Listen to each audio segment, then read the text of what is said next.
الحمد للہ رب العالمین والعاقبۃ للمتقین والصلاة والسلام علی اشرف الانبیاء والمرسلین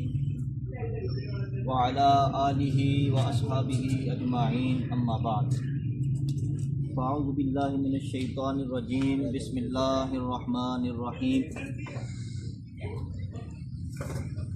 قال اللہ تبارک و تعالی فی القرآن المجید والفرقان الحمید وذکر فإن الذکرى تنفع المؤمنین،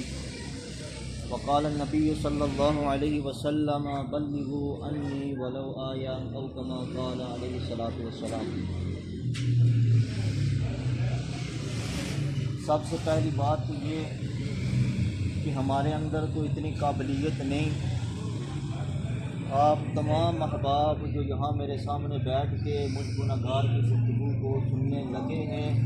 میرا یہ حسن ظن ہے کہ آپ لوگ کئی گنا مجھ سے زیادہ قابل ہیں، باعث احترام ہیں، اور شاید آپ اللہ رب العزت کے ہاں مجھ سے زیادہ متقی اور پرہیزگار ہیں۔ چند ایک ٹوٹے پھوٹے الفاظ کے اندر کچھ نصیحتیں کروں گا۔ سب سے پہلے اپنے نفس کے لیے یہ بات ہوگی، پھر تمام احباب کے لیے کہ ہم سب نے ان تمام باتوں کو پلے باندھ کر ان کو ساری زندگی جب تک ہمارے جسم میں سانس ہے اسی کے تحت رہ کے ہم نے اپنی زندگی کو بسر کرنا ہے انشاءاللہ۔ سب سے پہلے تو محترم بزرگ ہمارے یونس الہی صاحب کو بہت بہت مبارکباد پیش کرتے ہیں، اس دعا کے ساتھ کہ اللہ رب العزت ان سے دین حنیف کا بھرپور اخلاص کے ساتھ، صدق دل کے ساتھ، صدق نیت کے ساتھ کام لے، اور یہ اپنی زیر سرپرستی ہم جیسے گنہگاروں کو جو ناسمجھ ہیں، جن کو دنیا داری کا کوئی تجربہ نہیں ہے، ہم سب کو ساتھ لے کے گائیڈ کرتے ہوئے انشاءاللہ ہمیں بھی دین کی طرف گامزن کریں گے۔ اور محترم شیخ بشارت صاحب، محترم راشد صاحب، ان کا دلی طور پہ مشکور ہوں کہ انہوں نے ایک بہت بڑا قدم اٹھایا کہ یہاں کوئی رٹا سٹی کے اندر ایک دفتر کا ہونا جس کی نسبت ایک موحد جماعت کی طرف ہو، جس کی بہت بڑی کمی تھی، جو کہ آج اللہ کی توفیق سے اور ان ساتھیوں کی محنت سے آج وہ کمی دور ہوئی۔ اللہ سے دعا گو ہوں اللہ رب العزت اس کو دین کا قلعہ بنائے، اور یہاں پہ ایسے ایسے افراد اللہ رب العزت پیدا کرے کہ جو خالصتاً اللہ کے دین کی سربلندی کے لیے کام کریں، اخلاص کے ساتھ، نیت کے ساتھ اور صدق دل کے ساتھ۔ میرے محترم بھائیوں، کوئی لمبی چوڑی گفتگو نہیں، ہر ایک انسان سمجھدار ہے، اس کو پتہ ہے کہ اللہ رب العزت نے ہمیں کیوں اس کائنات کے اندر بھیجا ہے۔ تو ایک چھوٹی سی مثال کے ساتھ گفتگو شروع کروں گا کہ انسان جب دنیا داری کا کوئی بھی کام شروع کرنے لگتا ہے تو وہ طرح طرح کے جو تجربے کار افراد ہوتے ہیں ان سے مشورہ طلب کرتا ہے کہ آیا میں دکانداری کرنے لگا ہوں، یہ کاروبار شروع کرنے لگا ہوں، تو آپ نے یہ کاروبار کیا ہے، بتائیں اس کے اندر نقصان کتنا ہے، نفع کتنا ہے، اس کے اندر خوشحالی کے اسباب کتنے ہیں یا ہلاکت کے اسباب کتنے ہیں، اس سے رہنمائی لیتے ہیں تاکہ ہمیں آگے جا کے کوئی پریشانی اور مسئلہ نہ بنے، ہم نقصان اٹھانے والوں میں نہ ہو جائیں۔ تو کہ اس سے اچھی بات یہ ہو کہ جب ہم دین کے کوئی معاملے کے اندر جب قدم اٹھا رہے ہوں، کسی معاملے کے اندر ہم کوئی فیصلے کرنے لگے ہوں، تو کیوں نہ ہم اپنے بڑوں سے مشورہ طلب کریں کہ آیا ہم دین کا یہ کام کرنے لگے ہیں، تو آیا یہ بتائیں کہ آپ نے زندگی بسر کی ہے، آپ نے وقت گزارا ہے، آپ نے آزمائشیں دیکھی ہیں، آپ کے اوپر طرح طرح کے وقت آئے ہیں، مشکلات دیکھی ہیں، یہ کام ہم کرنے لگے ہیں، بتائیں اس کا لاہ عمل کیا ہونا چاہیے، کس طرح اس کا آغاز ہونا چاہیے، کس طرح ہمیں ترقی کی راہ پہ آگے بڑھنا چاہیے، کون کون سے خدشات آئیں گے، کون کون سی پریشانیاں آئیں گی، وہ بڑے تجربے کار افراد بھی ہمیں بتا سکتے ہیں۔ اللہ اکبر۔ اور اس کائنات کے اندر نبی کائنات صلی اللہ علیہ وسلم سے بڑا تجربے کار انسان کوئی بھی نہیں۔ نبی کائنات صلی اللہ علیہ وسلم نے، ہم نماز پڑھتے ہیں، ہم روزہ رکھتے ہیں، اللہ کے کوئی بھی نیکی کا کام کرتے ہیں، اللہ کے رسول صلی اللہ علیہ وسلم نے ارشاد فرمایا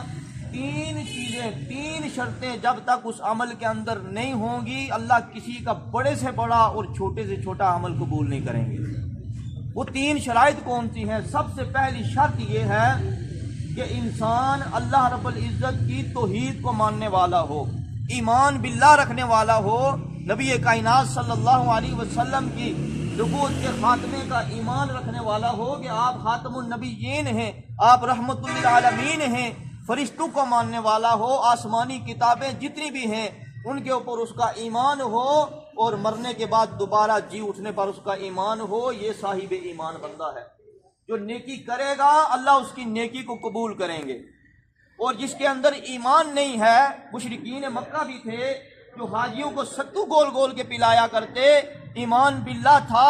لیکن اللہ کے رسول کی رسالت پر ایمان نہیں تھا، وہ مومن نہیں تھے، وہ ستو بھی پلاتے، وہ حج بھی کرتے، وہ عمرہ بھی کرتے،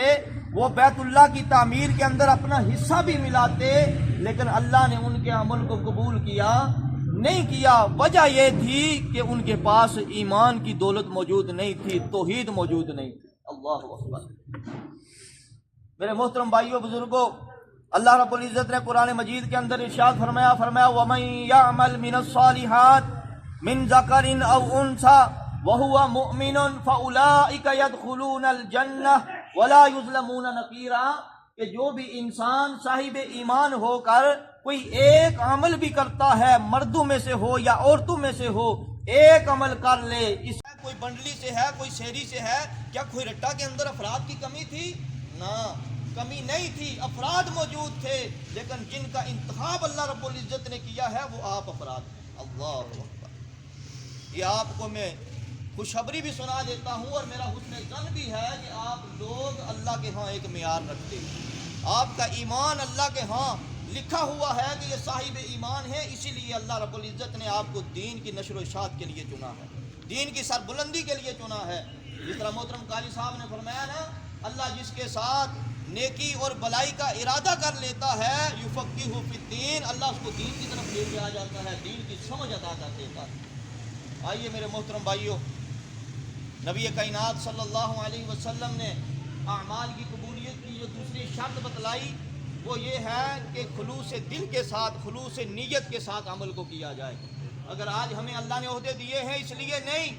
کہ ہم بڑی بڑی گاڑیوں میں بیٹھ کے گھومیں گے، لوگ سلیوٹ کریں گے، لوگ سلام کریں گے، لوگ دعوتیں کریں گے، بڑا نام ہو جائے گا، نہ، اگر یہ مشن ہوگا تو بڑے سے بڑی مساجد کی آپ لائنیں لگا دیں، آپ بڑے سے بڑے فلاح کے کام کریں، میرے محترم بھائیوں، کامیابی نہیں ملے گی، کامرانی نہیں ملے گی، عزت اور وقار نہیں ملے گا۔ عزت اور وقار تب ملے گا جب ہمارے عہدے، ہمارے کام، ہماری نیکیاں اللہ رب العزت کے لیے ہوں گی، اور اخلاص کے نیت کے ساتھ جب ہم عمل کریں گے بے لوث ہو کر فقط اللہ کی رضا کے لیے، پھر اللہ رب العزت ہمیں نتیجے بھی دیں گے، اللہ ہمیں رزلٹ بھی دکھائے گا انشاءاللہ۔ نبی کائنات صلی اللہ علیہ وسلم نے ارشاد فرمایا وَمَا أُمِرُوا إِلَّا لِيَعْبُدُوا اللَّهَ مُخْلِصِينَ لَهُ الدِّينَ، یہ نبی کائنات کے سینے پہ نازل ہونے والا قرآن سورہ بینہ کی آیت۔ اللہ رب العزت فرماتے ہیں، اے پیغمبر، ہم نے آپ کو صرف و صرف اس لیے بھیجا ہے، یہ آپ کو ترغیب دلائی ہے، وَمَا أُمِرُوا إِلَّا لِيَعْبُدُوا اللَّهَ، آپ کو صرف یہی حکم دیا ہے کہ آپ فقط اللہ کی عبادت کریں، اللہ کے ساتھ کسی کو شریک مت کریں، مخلصین لہ الدین، اور اللہ کے لیے اپنے دین کو خالص کر لیجئے، مخلص کر لیجئے،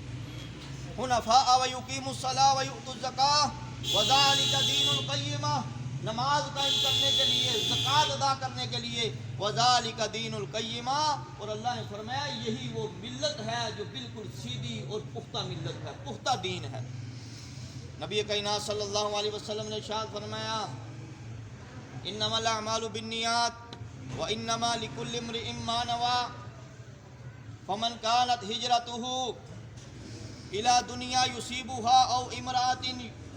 ينکحها، نبی کائنات صلی اللہ علیہ وسلم نے یہ حدیث بیان کی، امام بخاری لے کے آئے کہ اے لوگو، تم جو بھی نیکی کا عمل کرتے ہو تمہارے ہر عمل کا مدار وہ نیت کے اوپر ہے، جس طرح کی نیت ہوگی اللہ اس نیت کے مطابق، اس نیت کی طرح اللہ تمہیں اجر عطا فرمائیں گے۔ اور فرمایا اگر تم میں سے کوئی بندہ دنیا کی فراوانی کے لیے، دنیا کی آسائشوں کے لیے ہجرت کرتا ہے، وہ کوئی بھی ملک ہو، وہ یورپ کنٹریز ہوں، وہ عرب ممالک ہوں، وہ کوئی بھی ہو، برِ صغیر ایشیا کا کوئی ملک ہو، فرمایا جو انسان دنیا کی طرف لے کے ہجرت کرتا ہے یا کسی عورت سے نکاح کے لیے ہجرت کرتا ہے، فرمایا فہجرتہ الی ما ہاجر الیہ، اس کی ہجرت اسی کے لیے ہے جس کے لیے اس نے ہجرت کی، اس کی ہجرت اللہ کے لیے نہیں تھی، اس لیے اللہ نے اسے کوئی بدلہ نہیں دینا۔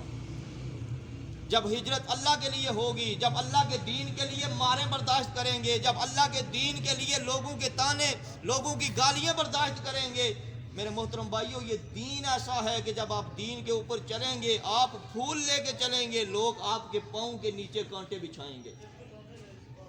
اگر دین اتنا آسان ہوتا، دین کا پرچار اتنا آسان ہوتا، تو یاد رکھ لیجئے نبی کائنات کی جتنی دعوت خالص تھی، اتنی آزمائش رسول کائنات صلی اللہ علیہ وسلم کے اوپر آئی۔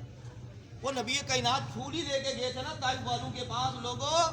ایک اللہ کی پرستش شروع کر دو، میں اللہ کا حبیب ہوں، مجھے مان لو۔ لیکن نبی کائنات صلی اللہ علیہ وسلم پھول لے کے جاتے ہیں، آگے سے پتھر پڑتے ہیں، لہو لہان ہو کے واپس آتے ہیں۔ اللہ اکبر، یہ دین اتنا آسان نہیں ہے۔ جب آپ اخلاص کے ساتھ دین کے اوپر کاربند ہوں گے تو میرے محترم بھائیوں آزمائشیں آئیں گی، تکلیفیں آئیں گی، طرح طرح کے آپ کو مشکلات کا سامنا کرنا ہوگا، لیکن جو اس مشن کے اوپر چل کر کھڑا ہو گیا استقامت کے ساتھ، ثابت قدمی کے ساتھ، پھر جب یہ نکھر کے سامنے آئے گا، اللہ اکبر، اس وقت یہ اللہ کا ولی بن کے سامنے آئے گا۔ حضرت ابو امامہ باہلی رضی اللہ تعالی عنہ، صحیح المسلم کے اندر روایت آتی ہے، نبی کائنات کے پاس آئے اور آ کے کہتے ہیں کہ بلکہ نبی کائنات کے پاس ایک آدمی آیا، اس نے آ کے کہا یا رسول اللہ صلی اللہ علیہ وسلم، اگر کوئی بندہ جہاد کرتا ہے اس نیت کے ساتھ کہ اسے ثواب بھی مل جائے اور شہرت بھی حاصل ہو جائے، تو کیا اسے ثواب ملے گا، اجر ملے گا؟ اس کے لیے کیا ہے؟ اللہ کے نبی نے فرمایا اللہ کے ہاں اس کے لیے کچھ بھی نہیں۔ 3 دفعہ یہ سوال دہرایا گیا، اس کے بعد نبی کائنات نے فرمایا اگر اس کا کوئی بھی عمل ہو جو اللہ کی رضا کے لیے ہے، اللہ پھر اس کو اجر دے گا۔ اگر اللہ کی رضا کے لیے کوئی عمل نہیں ہے، وہ جہاد فی سبیل اللہ کیوں نہ ہو، فرمایا اللہ کے ہاں اس سے کوئی چیز نہیں ملے گی، کچھ حاصل نہ ہوگا۔ تو میرے محترم بھائیوں، عہدے تقسیم ہو چکے، دفتر کھل چکا، اور جو ماضی گزرا الحمدللہ اس کے نتائج بہت اچھے نکلے۔ ماضی کے اندر ساتھیوں کی خدمات اس کو سراہتے ہوئے یہ پرعزم ایک مشن لے کے اس دعا کے ساتھ کہ انشاءاللہ جو مشن ہم چلاتے آ رہے ہیں، جس کے اوپر عمل کرتے آ رہے ہیں، اس کو کمزور نہیں پڑنے دیں گے، مزید انشاءاللہ اس کو نکھاریں گے، اس کو قوت بنائیں گے، اور انتہائی قوت کے ساتھ انشاءاللہ تحصیل کھوئی رٹا کے اندر بالخصوص اور بالعموم جہاں بھی جماعت کو کسی بھی طرح کی ہماری ضرورت ہوگی، انشاءاللہ ہم بڑھ چڑھ کے جماعتی حوالے سے بھی قال اللہ قال رسول کی صداؤں کو بلند کرنے کے لیے جہاں بھی ہمیں بلایا جائے گا انشاءاللہ ہم پہنچیں گے۔ وہ رفائی کاموں کے حوالے سے ہو، وہ دعوتی اعتبار سے ہو، وہ خوشی کا اعتبار ہو، وہ غمی کا ماحول ہو، انشاءاللہ ہم ہر ایک خوشی غمی کے اندر ہر ایک محفل جس کا تعلق قال اللہ قال رسول سے ہوگا انشاءاللہ شریک بھی ہوں گے، اور ہر دکھ درد کے اندر ایک دوسرے کے معاون بھی بنے گے انشاءاللہ۔ تیسری شرط جو مختصر بیان کر کے اپنی گفتگو کا اہتمام کروں گا، نبی کائنات صلی اللہ علیہ وسلم نے جو تیسری شرط لگائی وہ یہ تھی کہ عمل وہی قبول ہوگا جو اتباع رسول کے تابع رہ کے کیا جائے گا۔ اللہ رب العزت قرآن مجید کے اندر ارشاد فرماتے ہیں یا ایھا الذین آمنوا اطیعوا اللہ واطیعوا الرسول، اے لوگو جس بات کا تمہیں اللہ حکم دیتے ہیں اس کو مانو، یا رسول اللہ صلی اللہ علیہ وسلم تمہیں جس بات کا کہتے ہیں اس بات کو مان لو، ولا تبطلوا اعمالکم، اور اپنے عملوں کو ضائع ہونے سے بچا لو۔ معلوم ہوا کہ عمل بڑے سے بڑا نیک عمل کیوں نہ ہو، جس کے اندر اذکار ہی اذکار ہوں، دعائیں دعائیں ہوں، لیکن جس کا ثبوت، جس کا تعلق، جس کا حکم نہ اللہ نے دیا نہ آپ کے پیغمبر نے دیا، وہ عمل نیک ہی کیوں نہ ہو، وہ عمل برباد ہے، وہ عمل ضائع ہونے والا ہے، اور جس نے وہ عمل کیا اس نے اپنا وقت بھی برباد کیا اور قال اللہ اور قال رسول کی نافرمانی بھی کی۔ نبی کائنات صلی اللہ علیہ وسلم جب اہل یہود کو دیکھتے، مشرکین مکہ کو دیکھتے، دل غمگین ہوتا، میں دعوت دیتا ہوں میری دعوت کو مانتے نہیں۔ اللہ رب العزت نے بہترین منظر کشی کی اور میرے اور آپ کے لیے ایک درس اور ایک نصیحت چھوڑی۔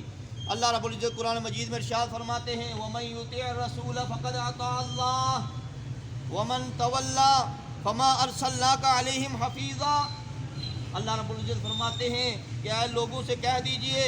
کہ جس نے میرے حبیب کی اطاعت کی گویا اس نے اللہ کی اطاعت کی، ومن تولا، اور جس نے منہ پھیر لیا میرے پیغمبر کی اتباع کو چھوڑ دیا، سنت کو چھوڑ دیا،